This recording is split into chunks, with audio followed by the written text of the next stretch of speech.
নফল আর ফরজের ওয়েট জানেন? ওয়েট, ওজন জানেন? ওজন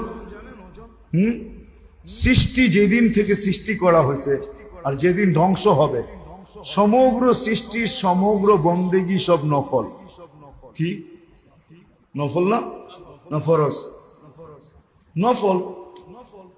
সমগ্র সৃষ্টির সমগ্র বন্দেগী যদি এক পাল্লায় দেন আর ফরজ এক পাল্লায় দেন, তো আপনার ফরজের সামনে এটা বিন্দুও হবে না, বিন্দু, বিন্দুও হবে না। কিন্তু ওই অতীত বৎসরের যে শূন্যতা, অপূর্ণতা, অতীত বৎসরে যে আর 11 মাসের ঘাটতি, সর্বলাইনে, চাই সেটা তেলাওয়াত হোক, চাই সেটা তসবিহ হোক, চাই সেটা তাহলিল হোক, চাই সেটা জিকির হোক, চাই সেটা আসকার হোক, চাই সেটা ইস্তেগফার হোক, চাই সেটা দুরুদ হোক, চাই সেটা যে কিছু হোক, যা কিছু হোক, দান হোক, সদকা হোক, খয়রাত হোক, যা কিছু হোক, অতীত বৎসরে বাকি 11 মাসে ওই সময় পূর্ণ হইলে এক একটার জায়গায় থাইকা পূর্ণ হইতো। কোনটা নফল হিসাবে হইতো, কোনটা সুন্নত হিসাবে হইতো, কোনটা মুস্তাহাব হিসাবে হইতো, কোনটা সদকা হিসাবে হইতো, কোনটা খয়রাত হিসাবে হইতো। কিন্তু রমজানে অতীত বৎসরেরটা এমন মৌসুম, পিছনের সমস্ত ঘাটতি পূর্ণ হবে, কিন্তু তার জায়গায় থাইকা না, ফরজ হিসাবে পূর্ণ হবে। মনে হয় বুঝাইতে পারি না? তাইলে একদিনের ফরজ আর সমগ্র সৃষ্টির নফল, এক ফরজ সমগ্র সৃষ্টির নফল, সমগ্র জীবনের নফল, তারপরও ফরজের ওয়েট বেশি। শুধু শুধু তো কিতাবে লেখা পাওয়া যায় না। আল্লাহ মাফ করুক, এক ওয়াক্ত নামাজ ছেড়া দেওয়ার কারণে 2,88,000 বৎসর জাহান্নামেও জ্বললেও জ্বলতে হইতে পারে। শুধু শুধু না, কেননা ফরজের ওয়েট এতটুকু।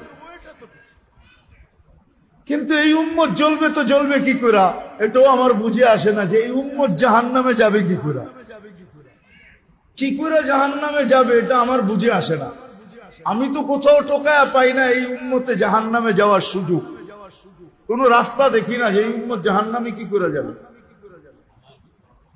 কিন্তু তারপরও যাবে, এটাও সত্য। তারপরও হ্যাঁ, তাহলে বোঝা গেল ওর মতো হতভাগা কেউ নেই, এই উম্মতে জাহান্নামে যাওয়ার কোনো সুযোগ নেই।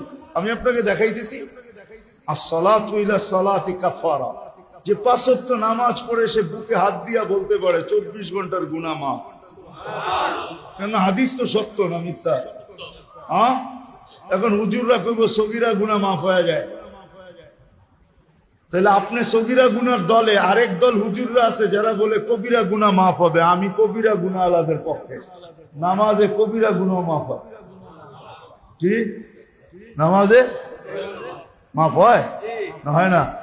যদি না হইতেন, আরে ইস্তেগফার লাগবে না মেয়ে, যদি না হইতেন তাহলে আল্লাহর রাসূল কেন ওসমান রাদিয়াল্লাহু তাআলা আনহুকে শীতের মৌসুমে বসন্তের সময় বাহিরে নিয়া গাছের ডাল নাড়া দিয়া সমস্ত পাতাগুলা ঝরায়া তারপরে কেন বললো আমার উম্মত যখন ফরজ নামাজ পড়ে গুনাহগুলা এইভাবে ঝরা যায়? ওইখানে কি বলছে নাকি বড় পাতা ছোট পাতা? ওইখানে তো পাতা একটাও ছিল না, ঠিক না?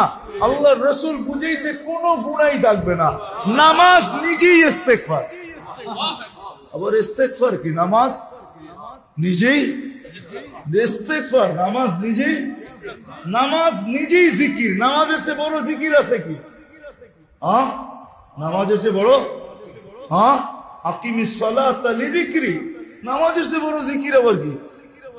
নামাজ নিজেই ইস্তেগফার, নামাজ নিজেই, নামাজ নিজেই সোয়াশের অ্যাকশন না খালি। আপনি নামাজ চিনেন? হ্যাঁ, যদি সোয়াশের না হইতো আল্লাহর রাসূল কেন বলতো ইদা সালুহা সালুহা সাইরুল আমাল, নামাজ ওকে, তোমার পরিপূর্ণ জীবনটা ওকে, সর্বলাইন ওকে, সর্বদিক ওকে। তাহলে নামাজের ভিতরে যদি ইস্তেগফার না থাকতো তাহলে এটা কি করে হতো? সমস্ত বন্দেগীকে গ্রহণযোগ্যতা পাওয়ার জন্য নামাজকে গ্রহণযোগ্যতামূলক বানাইতে হবে। নামাজ ওকে সব ওকে। তো যেটা বুঝাইতেছিলাম পূর্ণ